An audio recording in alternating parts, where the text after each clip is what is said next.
It's Walt Disney World Clicks. I'm your host, Kevin, and this week let's get started over at the Magic Kingdom. Now, they've recently opened a third bus loop, and here you can see the numbers assigned to, the gate numbers assigned to which resort goes where. As you might expect, the resorts that are on the cheaper end of the cost spectrum are further away. So there are now up to 34 gates, and as you see by clicking your way around, they're still working on the landscaping over on the side here. This is the new pathway over on the side that leads over from the middle area, which was previously the only gates available, down to 27 through 34. As you can see, it's a wide walkway. They've really done a lot of work to make it accessible for the crowds. This is what the bus loop itself, the turnaround, looks like itself for the buses. Not all of the landscaping is in place just yet. These pictures were taken at the early part of last week, the Thanksgiving week, so it might look a little different by now. It's not all that populated in this corner yet. They're not using every single bay, and as you can tell, some of the bays are just unlabeled entirely. And then as you get further down, you might find ones that are more populated, like the Pop Century Resort. In fact, they're testing the double-sized buses. I don't have a picture of them, the articulated buses at places like Art of Animation and All-Stars. Now, this is in the walkway of what was once the old bay on this side and then the new on this side, so it's now a double-sided walkway. It was previously just this left side, and these planters here in the middle are new. So this is the only area that has planters and benches in the bus zone, so you have a place to sit down. We're here looking at the main entrance, obviously the Magic Kingdom, where these jackets have popped up for the winter temperatures for the first time. Here's what the female version looks like. I do enjoy the blue buttons that they have with the Mickey shape on them. I thought those are very nice looking. And speaking of new jackets, these are what we found over in Fantasyland. These are what the female and the male jackets look like. Obviously, mirror images of each other as jacket colors. This is a new discovery for me over at the Meet Mickey area, the Backstage Magic with Mickey Mouse in Town Square. We're in the mail room here just before going in to meet Mickey Mouse, and I found a reference to Bill Justice as an Imagineer and artist. And so it's kind of an inside tribute inside the Magic Kingdom there. Over at Princess Fairy Tale Hall, I wanted to see what happened when a princess cycles out, basically, is not there for the afternoon, and what they do is they leave a generic princess up there as the guest princess for Cinderella when the people at the front don't know who the second princess is that you'll be meeting on that side. Now, we've got time for a few photos of the Seven Dwarfs Mine Coaster, which, as you can see, has gotten even more of its theming there, and we're going to focus it on this area over here. Keep an eye on that over on the side. We'll get a closer look at that in a moment. First, here's what the boulders look like when they're just wireframes. And the big drop, as you can see, the stairs kind of lead upwards from there, so I'm not sure entirely what that means, but one guess is that it drops even further inside here. So you can just look in that super close-up there. You can see that the machinery is tracking where these stairs are going up, up, up. Another shot of that outside of that first big drop. And just a few photos of some additional theming. These are railings that have come into play here. I have not seen those previously. That's from down here, actually. That was a zoomed-in part of that spot there. And then around the other side as well. Here from the side that has, this is on the Dumbo side, you can see some close-ups of the track kind of overlaying each other, at least from this angle. I'm not sure it's going to do that when everything is all said and done, but from the angle we're looking at now. So I just thought I would take the telephoto lens and zoom in on some of the structures as they're being built around this entire mountaintop. I don't always have the telephoto lens with me to see things like the posts as they're going in, the lamp posts. Obviously, they're tilted and at some crazy angles sometimes. There's a reverse of that railing we were talking about earlier, and you can see that there's some additional supports going on here, implying some heavy theming there as well. Another one of the structures, not much in it yet. That's what the track looks like from, this is actually back around by the carousel side of things, and some more on the lamp posts. These shots were taken from slightly above. As you can see, I'm not sure what this trench is all about, but it's around the front side of the mountain.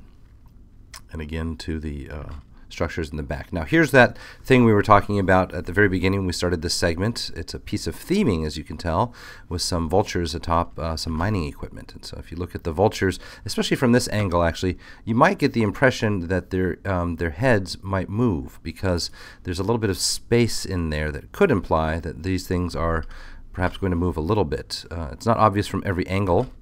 And it's not sure that it doesn't look to me like this theming is complete down here, but parts of it are complete. And actually, that does it for the Seven Dwarfs Coaster. We've switched by now over to the Be Our Guest restaurant, where I haven't been since they've added the gray stuff to the menu itself, and there it is. The gray stuff now comes on chocolate sponge cake. We didn't buy it. We've previously gotten the gray stuff before. Now, this is also new at the menu that they hand you as you're waiting in line for Be Our Guest. They now tell you that you can use magic bands or your rose to order. So it's incorporating the magic band technology, and you don't get a rose if you use your own magic band. It's the Christmas season, and I've not been in here before to see the Christmas tree and what the Christmas tree has to offer. What it has to offer are themed ornaments. So there's Mrs. Potts, and there's Cogsworth. That's a chip, a little hard to see, but there's a chip right there at the top of chip on the ornament. Lumiere. These are all kind of stained glass looking things that the light shines through. There's a Christmas tree. There are things like candy canes and fake candles and golden balls as well. And then the chandelier type thing. It's really an interesting looking tree the closer you get. And then it's got this topper, which is the only flash picture I took. It's hard to capture this otherwise. Switching parks to Disney's Hollywood Studios, Sid Cahuenga's closed last week, actually.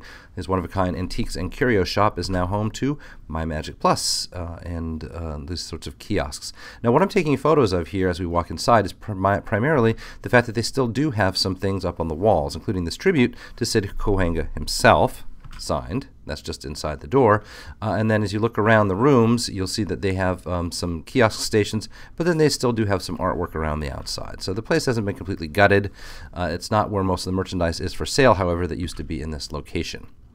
We'll see that in a little bit. So these are signs that you will notice that are actually on the cover story windows. They're actually video screens, and so if you look at them from different angles, you'll see that these are probably going to turn into something for My Magic Plus later on. And as we step inside the store nearby, we'll see that the Disney Nutcrackers are out in force. There's Mickey as various things, a pirate and a soldier, a white soldier, and then kind of a more Mardi Gras looking, Sorcerer Mickey looking, and finally the Santa Mickey Nutcrackers. And this is the outside of that same shop, which is really a Christmas shop in this time of year. American Idol has special holiday songs available for you to sing in case you're inspired to go to the American Idol experience. And then we have swung around now to the exit of Muppet Vision 3D, where you see the Joffreys Cart. This is actually the second Joffreys Cart has finally opened. Now, I call it cart, but this is very permanently mounted into the ground. It's concrete. So we'll take a look at the menu and then swing around to have a look at it from all four sides. As you can see, they do have coffee drinks, Joffrey's being the new sponsorship of coffee in the park, despite the presence of Starbucks. So there's lots of coffee opportunities for those people who are coffee drinkers. Kind of an industrial looking booth going around all four sides here with the photographs. And there's some theming to it that makes it look like it lives in this urban area. And there's the other thing I wanted to show you. They have some snacks that go here as well, some sweet donuts and rolls and those sorts of things to go with your coffee. Now, I mentioned earlier that a lot of the merchandise from Sid Cahuenga's was not there anymore. Here's where it is. It's in the AFI exhibit, the American Film Institute exhibit. And so it has taken over the walls and, in fact, some of the center console areas here of the AFI exhibit. This is the shop of the AFI exhibit, actually. And so as you can see, they're all over and they're priced the way they were back at Sid Cahuenga's. In fact, they're still labeled Sid Cahuenga's, $125 for a signed photo, for instance. Taking over most of these displays along the walls. It's actually not a bad fit for this area. You've just come out of the AFI film thing with props. Now here are other props, and some of them are for sale. So here's a candlestick you could have gotten that was once part of the Sopranos house and could be your own for $1,400. So, thematically it's a good fit from this main area from AFI. Now this is the Titanic lifeboat. I've shown you that previously. I'm pretty sure this was costumes and so forth from Narnia, but that seems to be roped off now. Perhaps they're working up something new. Honey, I Shrunk the Kids movie playset has returned. It was undergone a refurbishment, and it looks like they've done some repainting in here. Everything looks, well, most things look pretty fresh and newly done, but the ropes area is not the ropes, the nets area is still behind walls, and so it's they've obviously made a decision to open it despite everything not being done. Here's that second Joffrey's Cart. We are over next to Pixar Place, little Luxo Jr. Tribute there. The Jack Sparrow exhibit is over to our left, and Toy Story Mania is behind us as we take this photo. And as you can see, it is highly themed to the area with all that brickwork. On the day we visited, they were having a Disney charge problem, so they could take cash and credit cards only. There's more of that highly integrated theming with the walls behind, so they really fits in with what they had there previously. Found this interesting. FastPass was distributing an odd number there. Maybe it just got stuck because when you got a ticket, it actually said 840 to 940. So probably something wrong there.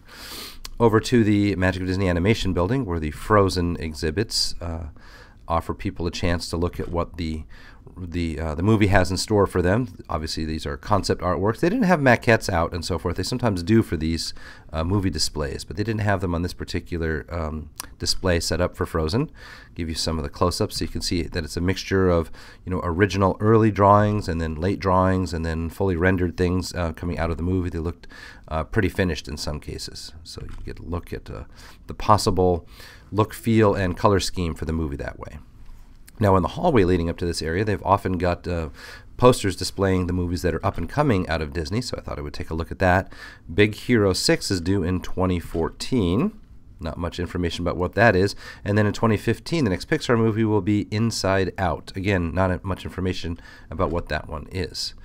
Planes is having yet another movie come out, Fire and Rescue, also in 2014. And then in 2015, Pixar and Disney with The Good Dinosaur. Now, this movie had been slated for earlier, for 2014. They won't have a 2014 release. In fact, if you zoom in the corner here, you'll see that it says, well, you can't see it here, Disney Pixar 2013. So at one point, this was slated to be much earlier. It's now been pushed back. Over in the Mini area, which still does not have a sign and apparently will not have a sign, I wanted to highlight a couple of these new paintings that showed up on the wall there. They are from Frozen. And so they're not really labeled as such, but you can tell that this is concept art showing, again, more of the look feel of that movie scattered around the Disney Animation Building. We're at the exit to American Idol, where there are no more Idol merchandise available here in the little shop, despite all of the theming there. Instead, what you can see is things like this almost $10 holiday necklace, plastic toy for sale that does light up. I saw a few people wearing those around their necks. The former Drew Carey Sounds Dangerous thing has been stripped of its sign, so this attraction isn't really an attraction anymore. It's got no sign at all, except over at the top. And we're switching parks over to Epcot, where it's now holidays around the world. Some of the topiaries have made a reappearance, now themed to look like Christmas. We stopped by Test Track. Now, this is the single rider line, and they don't use these machines at all anymore, actually, for at least in the back row here, for designing. They get a limited design experience in the single rider side, and the door has been cut in here to more permanently allow the FastPass returnees to go through the regular design studio. So this is the merge point now. And from there, you go through the design studio and make your own car. Elsewhere around Epcot, they have announced some seasonal foods. So here's an example of what some of them are, like toasted marshmallow hot cocoa. Obviously, a big draw for kids, and I heard it was quite good. Didn't taste it myself. I'm going to show you a couple of these: the sweet potato casserole waffle and the savory seasonal waffle. This is the second one that I mentioned. It's really a turkey waffle, a turkey cranberry. There's stuffing kind of infused in the batter, and it tastes a lot like a turkey sandwich, very similar to what you would get at Earl of Sandwich, actually, with the holiday sandwich, without the mashed potatoes. And there's the other one, the sweet potato one, that's marshmallows. Okay, so they have some signage set up and some different food options, almost like a very, very minor version of Food and Wine Festival. So the Happy Face fried cake from China looks like that, actually. Not exactly a happy face entirely, but it is what it is. So you'll see these signs around, mostly using the existing booths with special offerings rather than discrete booths just for that. We're here also to take in the Norsk Kultur. This is the Stave Church Gallery, has been revitalized for Frozen. And so they show you some things from the Norse culture that inspired, so to speak, the storyline of Frozen. It's not as one-to-one direct as that, but they do show you some artifacts that match things that you might see in the movies, as well as, and it's a really small exhibit actually, as well as give you this nice model of the Stave Church itself. And then this somewhat creepy doll showing Norwegian costume designs as compared to Anna from the movie Frozen. You see there below. That shows the this is kind of the dedication plaque saying that it's about Norway's culture and history that gives rise to what we see in Frozen and gives thanks to these folks, including the creators of Disney's Frozen. Found this interesting, a sign sort of display over on the side showing what it looks like in reality, a photograph, and then what they tried to do in the movie. A couple of different ones of those. So they tried to capture what Norway might actually look like, but of course in an animated version. Swinging around the park over to the American Adventure, we see that this year there is no gingerbread house poking out of this wall from Liberty Inn, excuse me. And the reason is that they've got it set up somewhere else. So this year the Santa's Village is over on the side here, not only with the Christmas tree, but some booths over on the side selling merchandise like Christmas ornaments and that sort of thing. And just around, here's what the Christmas ornaments look like actually. Just around from there is a new booth, and this looks completely new to my eyes. It's red and green, as you can see the Christmas colors. It's outside on the main path over by American Adventure, and it's called Sugar and Spice. And so this is where you might get your new baked goods for the season. This sign looked new to me over in the Japan pavilion, pointing to the Katsura Grill. We're not going up there, however. We're staying on the main path at the Kakigori stand, where you'll see yet another one of the holiday offerings, the chicken karage. Over to the Spice Road table in Morocco, where a little bit more has been uncovered. It looks like it might swing outward, at least in the top part, maybe not in the bottom part. It looks anchored in the bottom part there. Maybe something like a to-go window or maybe a pickup window. And Père Noël, since the holiday storytellers are out in force, it is the holiday season at Epcot, and they've got ones themed for many of the different lands around the pavilion. All right, where in Walt Disney World was this? Here was last week's challenge, and I saw in the comments a great many of you got it right. It was, in fact, from the Block Party Bash or the Pixar Parade that was in Hollywood Studios. So this week's challenge, again, it's a fragment of a larger picture. I'll go ahead and zoom in on it for you real quick and ask you, where in Walt Disney World was this? Leave your comments in the section below, and we'll see you next week if you were right. Thanks as always for joining us, you guys. We'll catch you next week.